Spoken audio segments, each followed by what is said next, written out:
बैतूल के भैंसदेही में सहारा इंडिया के निवेशकों ने जमकर हंगामा किया। सैकड़ों की तादाद में निवेशक थाने पहुंचकर कंपनी के एजेंट और मैनेजर के खिलाफ नारेबाजी कर पुलिस को शिकायती आवेदन सौंपा।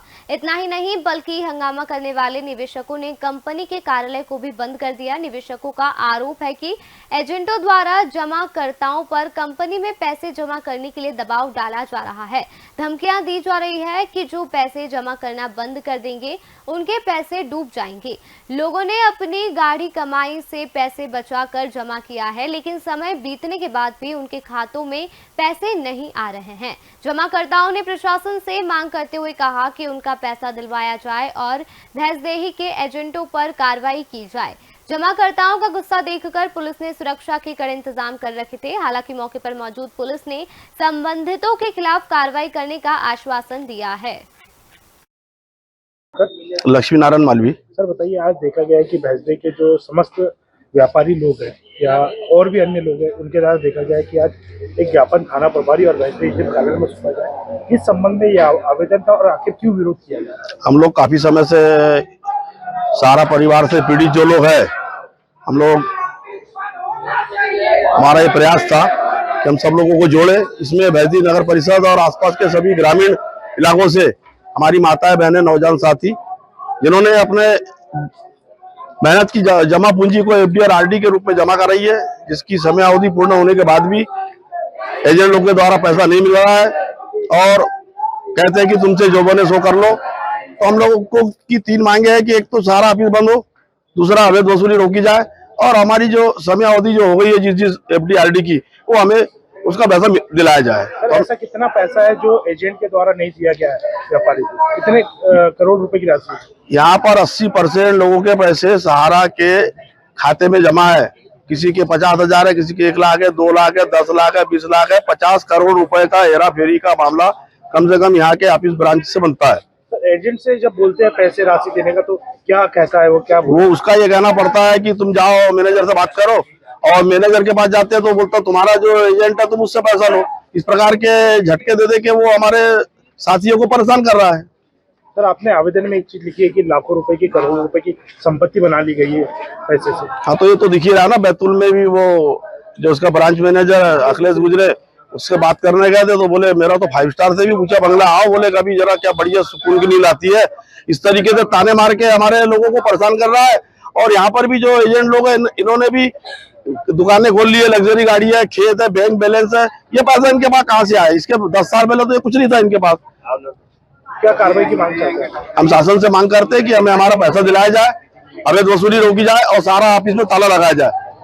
और अगर ये हमारी मांगे पूरी नहीं होती तो फिर हम एक बार एकत्र होकर। मेरा नाम अखिलेश गुजरे है सर। सर देखा गया कि जो सहारा के जो उपभोक्ता थे उनके द्वारा एक गंभीर आरोप लगाया गया कि सहारा इंडिया कंपनी के द्वारा करोड़ों रुपए का गबन किया गया है भैंसदेही ब्रांच में। सर इस पर आपका क्या कहना है, क्योंकि कई लोगों ने ज्ञापन भी सौंपा है? सर इस पर ऐसा है कि हम लोग जो अभी जो काम कर रहे हैं वो सहारा क्रेडिट कोऑपरेटिव सोसाइटी लिमिटेड पे जो बैन लगा हुआ है उस पर हम लोग काम नहीं कर रहे हैं। हमारा जो रजिस्ट्रेशन है एक्चुअल में वो होता है सहकारिता मंत्रालय से, है ना। और उसके अंतर्गत हमारे पास में 4 प्रकार के रजिस्ट्रेशन है, जिसमें सेंट्रल रजिस्ट्रार महोदय ने तीनों सोसाइटी में बैन लगा दिया है। चूँकि अभी हम जो वर्तमान में जो काम कर रहे हैं Sahara star multipurpose cooperative society limited के रजिस्ट्रेशन के अंतर्गत हम लोग काम कर रहे हैं। और उसके अंतर्गत हम लोग यहाँ से कलेक्शन लेकर के लोकल स्तर पे हम लोग यहाँ पे भुगतान की व्यवस्था सुनिश्चित कर रहे हैं। तो सर क्या सहारा इंडिया और जो आप जो कंपनी को बता रहे, क्या ये अलग अलग कंपनी है? नहीं, ये चारों जो रजिस्ट्रेशन है, चूंकि ये संस्था की रजिस्ट्रेशन है और चूंकि सहकारिता मंत्रालय ने सुप्रीम कोर्ट के आदेश अनुसार सहकारिता मंत्रालय ने 3 सोसाइटियों पे बैन लगाया हुआ है और एक रजिस्ट्रेशन जो है वो भी संस्था की है, जिसके अंतर्गत हम लोग अभी काम कर रहे हैं। तो सर जो आरोप लगे वो क्या? वो आरोप सरासर निराधार है। और मेरा कहने का मतलब ये है कि आप थोड़ा सा बैठ करके बात कर लीजिए, कि उसमें समझ लीजिए कि हम किस पैटर्न पे, किस पद्धति पे कार्य करते हैं, और बिना सोचे समझे ये आरोप लगाना निराधार है। और हम लोग जो यहाँ बैठे हैं गवर्नमेंट के ऑथराइज बैठे हैं। हमारा जो रजिस्ट्रेशन है सीआरसी से होता है। सीआरसी मतलब सहकारिता मंत्रालय, जिनके मंत्री जी माननीय श्री अमित शाह जी है, जिनकी देखरेख में हम लोग यहाँ ऑफिस खोल करके विधिवत कार्य संपन्न कर रहे हैं अपना। सर अंकित राठौर। अंकित जी बताइए, आप पर एक गंभीर आरोप लगा है कि जो सहारा के जो एजेंट है जी जी सर। उनके द्वारा आपके द्वारा निरंतर उनसे वसूली की गई, लेकिन अब उनका पैसा नहीं दिया जा रहा है, जी जी जिसको लेकर निरंतर थाने में और एसडीएम कार्यालय में शिकायत की गई। जी सर। अभी क्या है, 2 साल से सर जो भुगतान में है वो काफ़ी समस्या आने के कारण अभी गवर्नमेंट ने, अमित शाह जी ने एक पोर्टल लॉन्च किया है, सीआरसी पोर्टल। हम उस पोर्टल पे हर जमाकर्ता को भिजवाने की कोशिश कर रहे हैं और लोकल स्तर से भी कुछ व्यवस्था बनाती है। जो हम कलेक्शन करते हैं उससे हम लोकल व्यवस्था से कुछ हम थोड़ा बहुत पेमेंट हम यहाँ से करते हैं। अच्छा, तो क्या जो वसूली का था, क्या वो नियम अनुसार वसूली की गई? जी सर, हमने पूरा नियम अनुसार वसूली की। हमने हर हर आदमी को रसीद दी हुई है।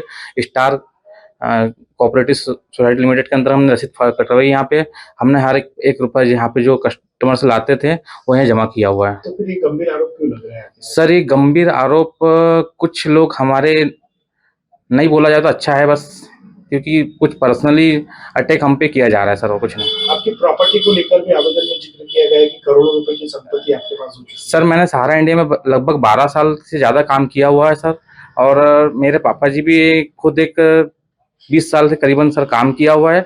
मेरे दोनों भाइयों भी बहुत काफ़ी दिनों से मेहनत कर रहे थे मार्केट में। तो सर हम 4 लोग यदि हम काम करते एक परिवार से, तो शायद हमारे मतलब हमारे घर में आवक भी उतनी अच्छी आ सकती है सर। तो हम लोग ने यहाँ पे 1 रुपया किसी का खाया नहीं है और 1 रुपया किसी का हमने गबन नहीं किया सर। हमने जो भी आप जमाकर्ता से लाया है हम लोग यहाँ जमा किया है, और 3-4 दिन से लगातार यहाँ जमाकर्ता लोग आ रहे हैं और उनका विधिवत रूप से यहाँ पे पेमेंट चेक कर रहे हैं वो लोग। तो उनका 1 रुपया भी कोई कम नहीं है यहाँ पे, जितना उनसे लाया है वो यहाँ व्यवस्थित जमा हुआ है।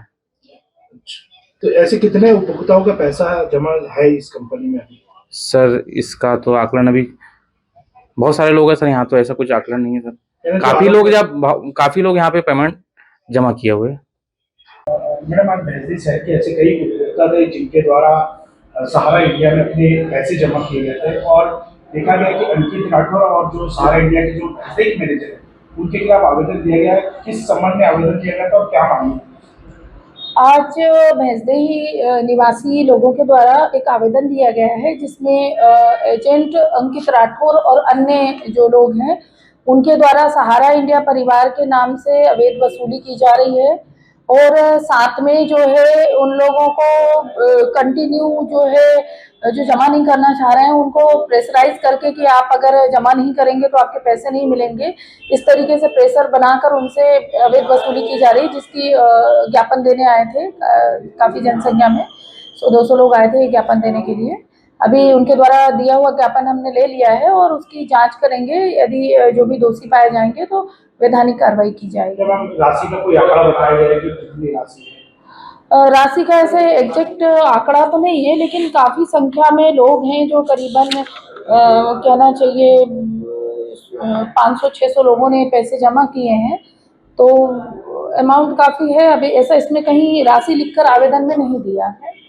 तो हम कार्रवाई की जाएगी अगर जांच में सत्यता पाई जाती है? जांच में यदि सत्यता पाई जाती है या इस तरीके से अवैध गतिविधि अवैध तरीके से यदि पैसे लिए जा रहे हैं तो जरूर उसमें विधिक राय लेकर वरिष्ठ अधिकारियों के मार्गदर्शन अनुसार कार्रवाई की जाएगी।